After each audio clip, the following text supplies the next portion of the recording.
Hi, I'm January the artist, and welcome to Get to Know Me. Yes, clap it up, clap it up. Ladies and gentlemen, today I bring to you my good friend, RAZTERIA.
So, how did I become RAZTERIA independent artist?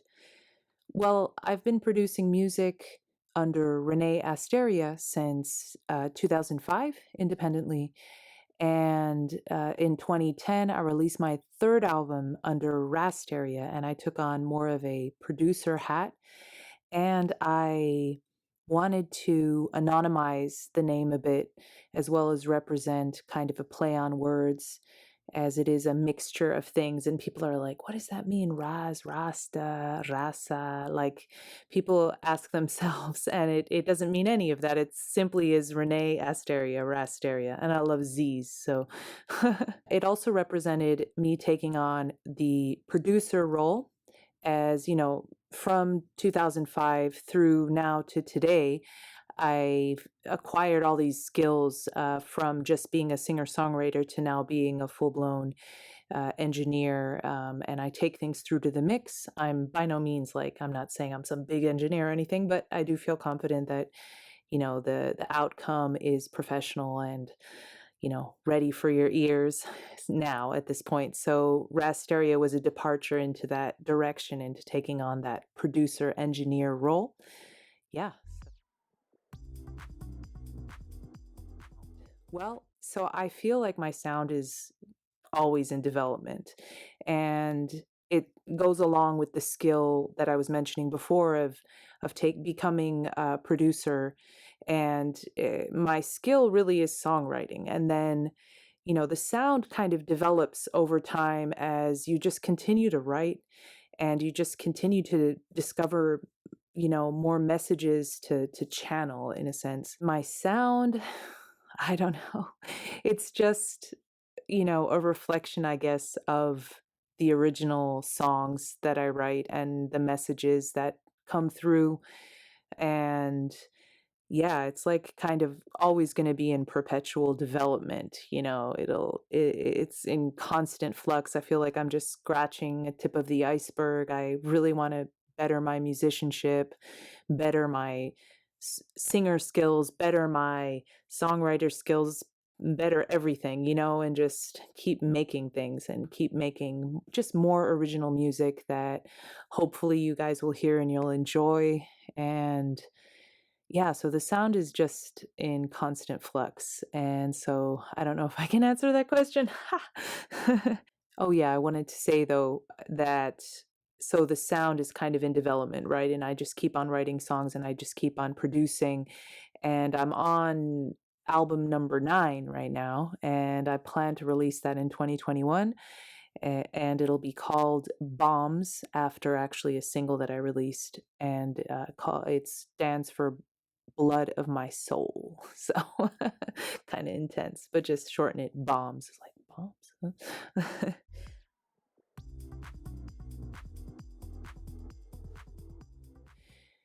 Everything inspires me. I find inspiration everywhere. I'm like a sponge, and if I don't do something with that creative energy, I'm gonna like implode, you know? I need to, and the medium of choice is producing music at this point. And I also feel like I have this duty as a songwriter, as having, discovered that and honed this skill. I'm still honing it, obviously, that, these songs that come through, that they're not my voice, actually. I'm just a channel. I'm a conduit. I've actually heard a lot of songwriters say this, and I feel this way because there's sometimes you just kind of open this channel and songs and sounds, they come to you and you're like, I don't know where that came from, but it's beautiful. And be it a message or just like a sound, an emotion, I feel like it's representing much more than just my voice. It's like more voices. So um oh, is that an airplane? I'm gonna wait until that airplane goes by. Wow. I don't know if you hear it, but I hear it. Sorry about that, January. Um, my earliest memories of singing. Yeah, actually, my earliest memory is of singing. Like, I'm not sure whose voice it is. It's probably my mom's because she would sing to me. She told me, when I was in her belly, like, she would just sing to me. And it was mostly Latin American folk songs she would sing to me, as well as other folk songs like from, the 60s.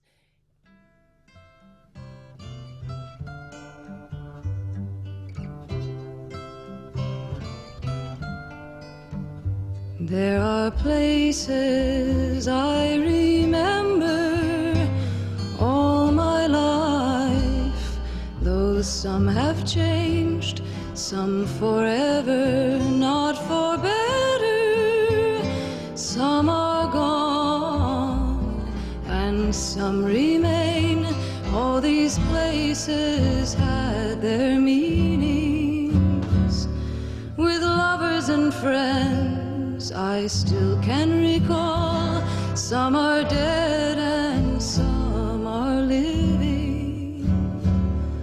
In my life I've loved them all.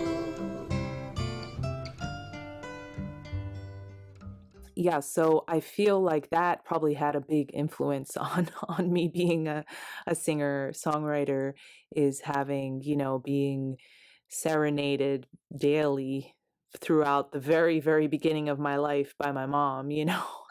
So thank you, Mom. And yeah, that's my answer to that question.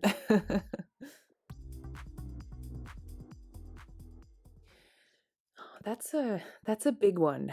I often contemplate my death, but I don't know. I feel like at this point I'm getting more realistic with my dreams. I mean, realistic. I'm still an idealist and I'm still all over the place with what I want to do in my life.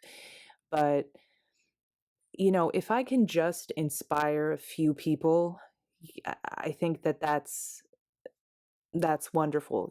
I would love my songs to get out to the world, channel the royalties from that music into starting a foundation that would provide long-term support for community-based organizations. And so that would be a very sort of the strategy that I'd like to redistribute those resources that would come my way.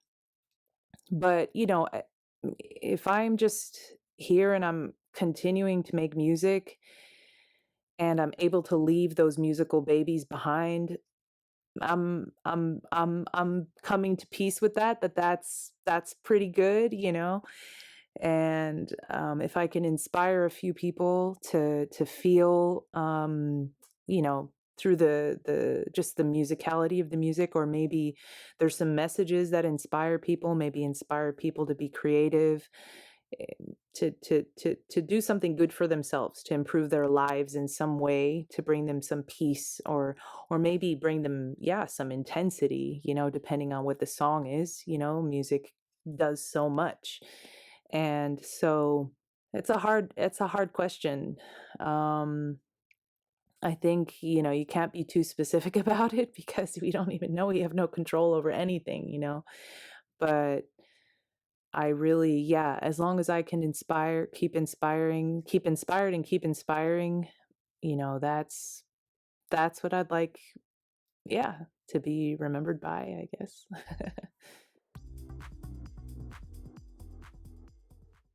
Oh, right. This one is kind of related to the last one.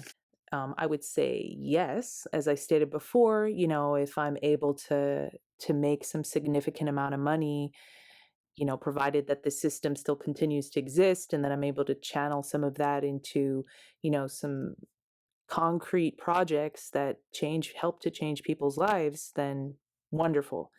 But when I'm actually making a song, like I'm really just focused on the sheer beauty of the art, and if that song has a message, that's even, more powerful. But, honestly, a lot of people don't even listen to the lyrics, they just listen to the musicality of it. And, I myself, that's kind of the same way I am with music. I listen to the music. I sometimes don't know what anybody's saying.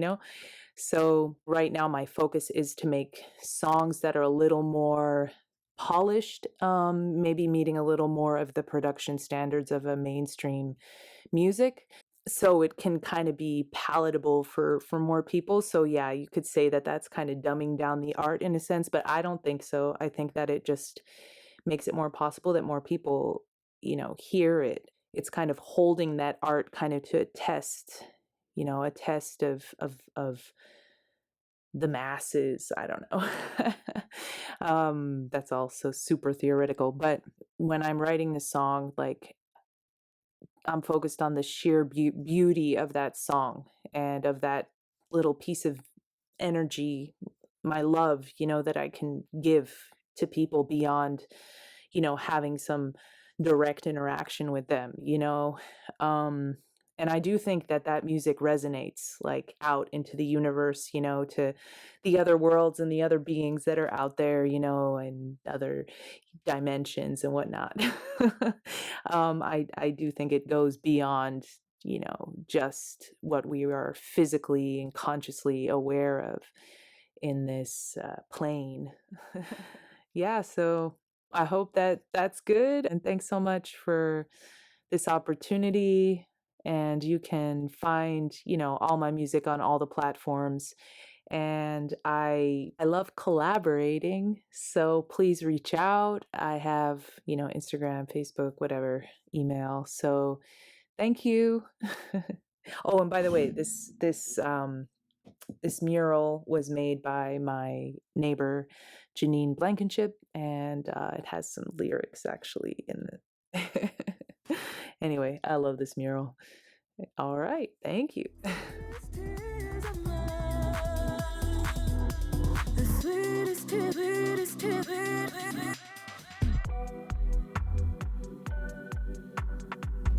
You heard, I heard, we heal. All the reason that my heart's made of steel. Went through the ringer, but we came out more real. Stronger, the sweetest tears of mine.